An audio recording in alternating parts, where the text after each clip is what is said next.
Mai senza Monge Natural Super Premium, le crocchette made in Italy con prebiotici e la carne come primo ingrediente. Monge, il pet food che parla chiaro. Ben ritrovati a Radio Rossonera, venerdì pre-gara, perché già domani si torna in campo, è il 12 maggio, domani 13 ci sarà Spezia Milan alle 18, come al solito prepartite alle 17, live reaction alle 18 e alle 20 il post partita. Doppia mini rivoluzione probabile in atto, mini per quanto riguarda Spezia Milan e anche per la rosa, perché oggi Gazzetta parla di un po' di porte girevoli in casa Milan. Però caro Enrico Boiani, ciao. Ciao, buongiorno. Direi di aprire con la notizia forse più bella, anzi senza forse, la notizia più bella degli ultimi 2 o 3 giorni. No, arrivano conferme su conferme su conferme, al di là dei raffreddamenti del caso che si prova a fare, ma c'è un here we go. E se c'è l'Here We Go, Esattamente. andiamo a Dal we fidarci. go all'here we go. Esatto. Sono cifre importanti perché 175 milioni di clausola rescissoria non sono bruscolini, come si diceva No. una volta. 5 milioni netti più bonus è anche, come dire, una cifra non folle, se vogliamo, 5 rispetto più a quelle 2. che... Come? 5 più 2. Esatto, non sono neanche cifre folli, viste le premesse, visto quello che ci si poteva aspettare, quindi è arrivato questo rinnovo, un rinnovo tra i più difficili, credo, di sempre della storia, per quanti attori c'erano, per quante questioni erano aperte, oltre al contratto, quindi oltre alle cifre dell'ingaggio e alle cifre della clausola e alle cifre dei bonus. Stavamo parlando di una multa che coinvolgeva 2 società, un giocatore e la società terza che firmava il contratto del giocatore, quindi 3 squadre più il giocatore, un agente, un consigliere che vorrebbe diventare agente, che magari diventerà agente. Cioè, se stiamo a guardare tutto quello che c'era e c'è in questo rinnovo di contratto, soprattutto al Milan, in cui i rinnovi di contratto anche più semplici non sono andati benissimo, tutto lasciava presagire a una fine diversa e invece è andata così. Ecco, quindi sono molto, molto contento che sia finita in questo modo. Non vedo l'ora onestamente di leggere comunicato ufficiale Rafael Leao per mettersi alle spalle anche l'ufficialità e ogni tipo di, come dire, di ultimi miscredenti, ultimi dubbi rimasti che attendono la firma, le foto di rito. Non vedo l'ora che possa succedere, presumo che a questo punto arriverà dopo la Champions League, dopo martedì, e niente, ecco, sono molto contento, molto molto contento, e tra l'altro fino al 2028 la cosa più importante è stata, e che ha fatto sbloccare tutto, è stata la questione della multa, perché comunque Lille si è sistemato con lo Sporting per una cifra tra i 21 e i 22 milioni di euro, ma ieri è uscito RMC Sport, lo avevano detto anche a me qualche ora prima, il 90% di quei 21-22 milioni ce li ha messi il Milan, e quindi questo ha portato Quindi più Milan, direi. molto più Milan, tanto più Milan, e lo sapevamo, lo avevamo detto, la società che firma Leao sa che c'è questa cosa, finché ci sono squadre disposte a pagarla, devi pagarla anche tu, l'abbiamo pagata. E io direi che, se vogliamo pensarla così, prendere un giocatore del livello di Leao a una sorta di nuovo cartellino che paghi una tantum da 19 milioni non è poi così male. Avremmo forse dovuto spendere di più per sostituirlo, quindi va bene così. Pensi che insomma non ci sia nulla che riguardi i giocatori canadesi? No, te la butto lì. Sarebbe molto bello. attaccanti canadesi del Lille. Attaccanti canadesi dell'Il che sopravvaluti per far No, non lo entrare so, no, magari questi. semplicemente il Milan ha fatto una valutazione del tipo Raffaele Leao a 20 milioni, in pratica me lo ricompro, Mm, se dovesse andare via perdo un capitale enorme, mm. per trovarne uno all'altezza di Rafa di adesso, non un giovane Rafa. Un Rafa di adesso, quantomeno devo metterne altri 60-70 se proprio volessi avere, scusate, un giocatore dell'altezza di Rafa adesso e quindi a 20 è un affare. Magari è stato questo il discorso al di là di Jonathan David. Quindi, Diciamo così, che se per caso dovesse rientrare David in questa operazione, a me schifo non farebbe. Cioè, della serie, se David viene valutato, che ne so, 60-65, perché in questi 60-65 rientrano i 19 di Leao, a me va bene, cioè nel senso non schifo non mi fa, quindi vedremo, ecco. In questo momento penso solo a Rafa, anche perché è l'unico ed è l'unica luce che abbiamo. David è fortissimo, bellissimo, speriamo che possa arrivare alla prossima stagione. bellissimo. Però è l'unica luce che abbiamo per martedì. Merito. È l'unica Anche vera per me. luce che abbiamo per martedì e per questo finale di stagione che ci abbacchia un pochino, naturalmente, per come si erano messe le cose, per quello che stai affrontando. E dobbiamo sperare in Leao. Sono i giorni di Leao, è il momento di Leao, tra il fatto che sta rinnovando, che ha rinnovato, il fatto che all'andata non c'era, il ritorno speriamo ci possa essere, ci si aggrappa a lui. E quindi sono i giorni di Leao, bisogna viverli con la speranza che possono esserlo anche il giorno del suo compleanno, che è il 10 giugno. C'è la finale di Champions League il 10 giugno e io non vorrei che Rafa la vedesse in TV guardando l'altra squadra di questa città. Madonna. Vabbè.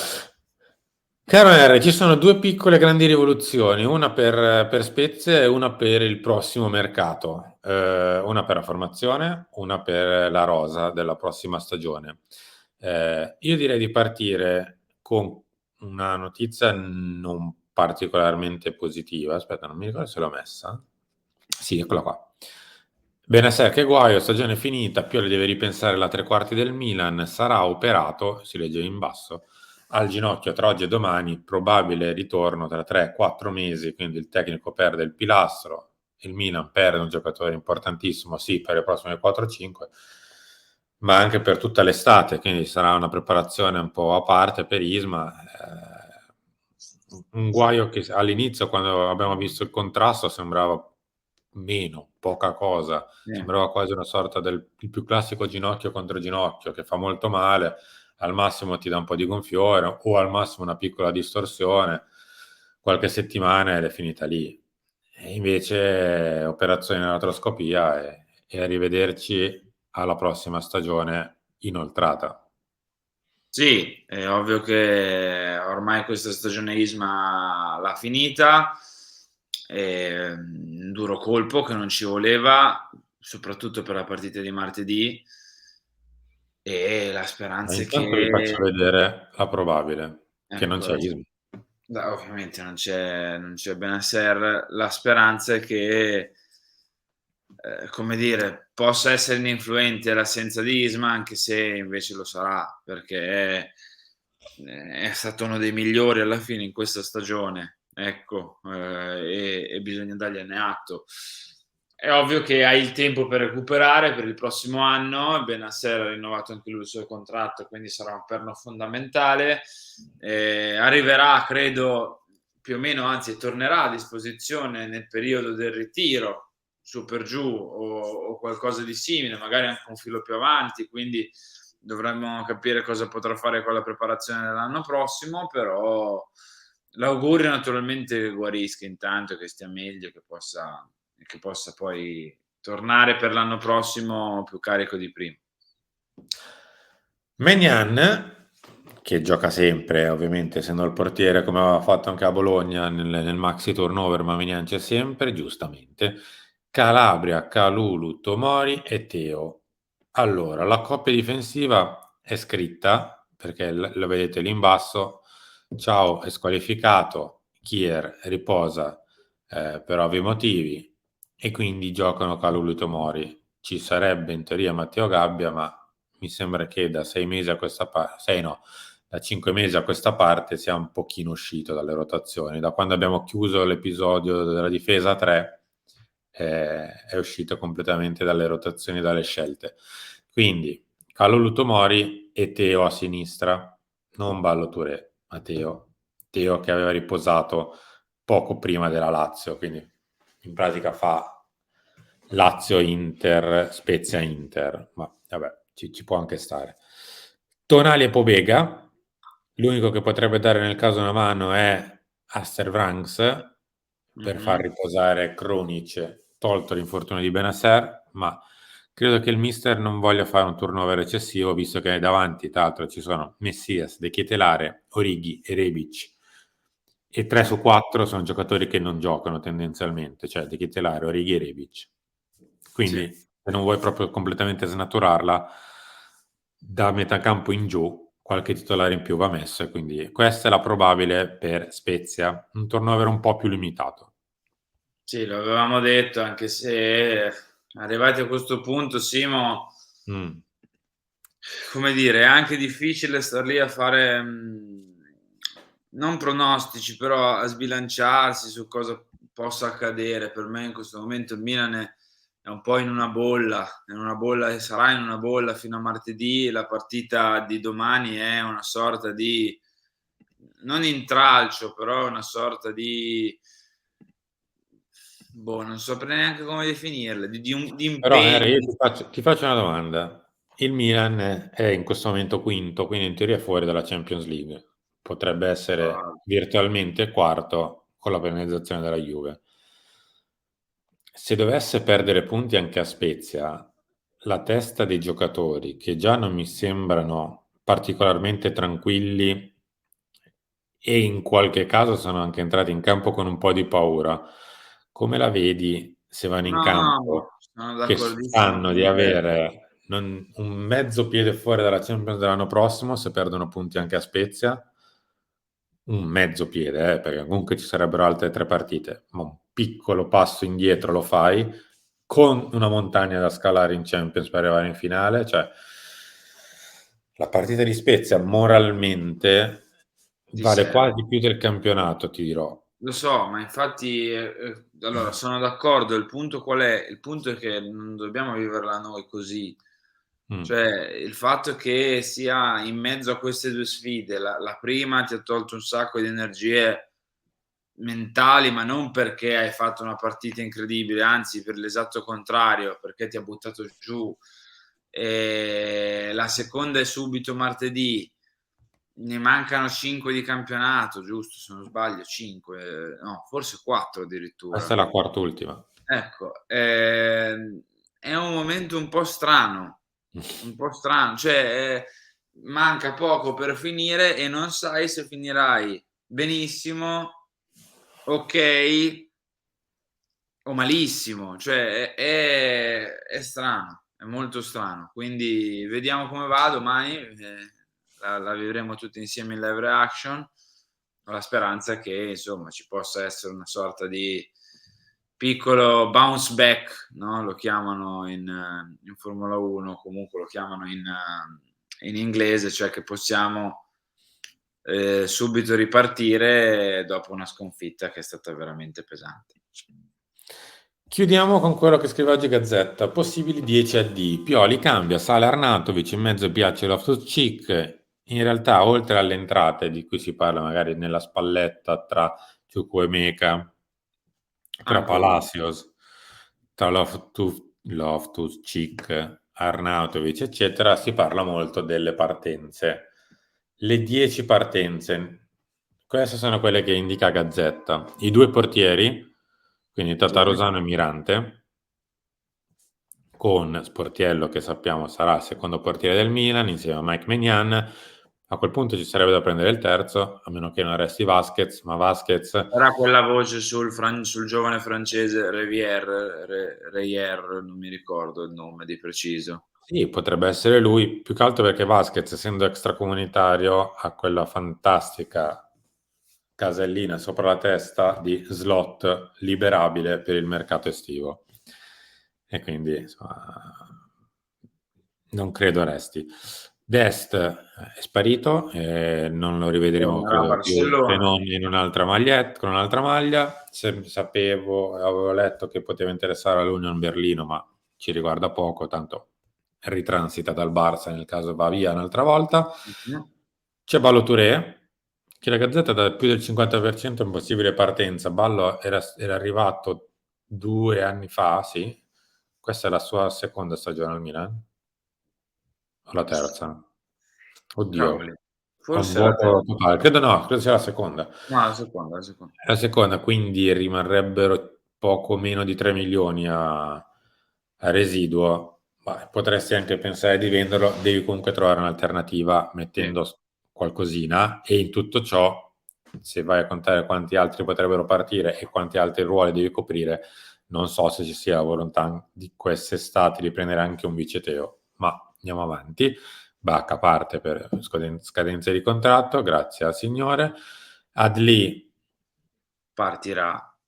parte perché sennò poraccio un altro anno qua cosa gliela facciamo fare? Cioè, non c'è neanche stata la voglia, o comunque non più che la voglia, nemmeno L'idea di darlo in prestito. l'idea, sì, o di darlo in prestito o di vederlo sul campo, come ad esempio qualche volta è stato per Branks, quindi non si è proprio mai visto. Mai. Branks andrebbe riscattato. Per me va lo stesso discorso del vice Teo. Abbiamo voglia di riscattare un giocatore per farlo diventare il quinto? A quelle cifre? Non Le lo so. cifre no, magari ritrattare un pochino sì, però non a quelle cifre. Non lo so. Pobega, Benasser, Tonali, Krunic. A questi 4 non puoi fare lo stesso errore di quest'anno di mettere Devi buttare il dentro un quinto. titolarissimo, senza Non se e devi mettere senza il ma. quinto, devi Devi mettere il buttare dentro un secondo o il titolarissimo. primo. Messias, Blodoni in partenza. Soprattutto se dovesse rimanere questa guida tecnica, per me non parte. E poi gli attaccanti. Ibra fa un po' storia a sé, anche lui vale lo stesso discorso per Adli, per altri motivi non c'è mai stato. E Rebic Origi, e lì più che la volontà del Milan conta la volontà di qualcuno di bussare e provare a trovare una soluzione per loro in un'altra squadra. Non facile. Vedremo. La cosa che io vorrei vedere, a prescindere da quanti di questi ne partiranno, quanti ne arriveranno, è un po' più di rapidità quest'anno, quello sì. Perché okay, l'anno scorso abbiamo avuto il cambio di proprietà nel mezzo, abbiamo avuto il problema del rinnovo di Maldini e Massara, che non è stato qualcosa da poco, però sei partito quand'è che sei partito? A inizio luglio? A fare il Sì, perché mercato? il contratto Inizio luglio, la l'hanno stagione firmato il 30. il campionato quest'anno finisce il 3 di giugno. Il 3. Tu, per quanto mi riguarda, quest'anno entro il 10 di giugno devi aver deciso chi allena l'anno prossimo, chi fa il dirigente l'anno prossimo e anche chi rimane e chi no l'anno prossimo dei giocatori. Devi avercelo in testa. Ma dovrebbe essere già in testa in teoria. Dovrebbe essere già in testa, però visto che vuoi capire come si chiude la stagione, facciamo anche che capiamo dopo Milan-Verona come si chiude la stagione. Però tu entro una settimana da quando si chiude la stagione, quello che hai in testa o quello che avevi in testa in base a come è finita la stagione, devi averlo già fatto, esaurito. Harry, io ti saluto, ringrazio, ti do appuntamento a dopo con gli appuntamenti di Radio Rossonera, alle 11 ci chiama Milan, alle 13 Lancia, alle 16 Pelle Rossonera, come al solito, con Carlo Pellegatti. Noi ci ritroviamo in diretta tutti insieme anche domani per viverci il pre alle 17, alle 18 la live reaction e alle 20 il post partita. Harry, grazie, ciao. Grazie a te, grazie a tutti, mi raccomando like, supportateci mettendo mi piace qua sotto, diteci la vostra nei commenti su tutto quello che abbiamo detto, le AO, il rinnovo, la partita del Picco contro lo Spezia, il mercato futuro, eccetera, eccetera. Iscrivetevi al canale se non l'avete fatto, attivate la campanella con tutte le notifiche qua sotto. Grazie a tutti, a dopo.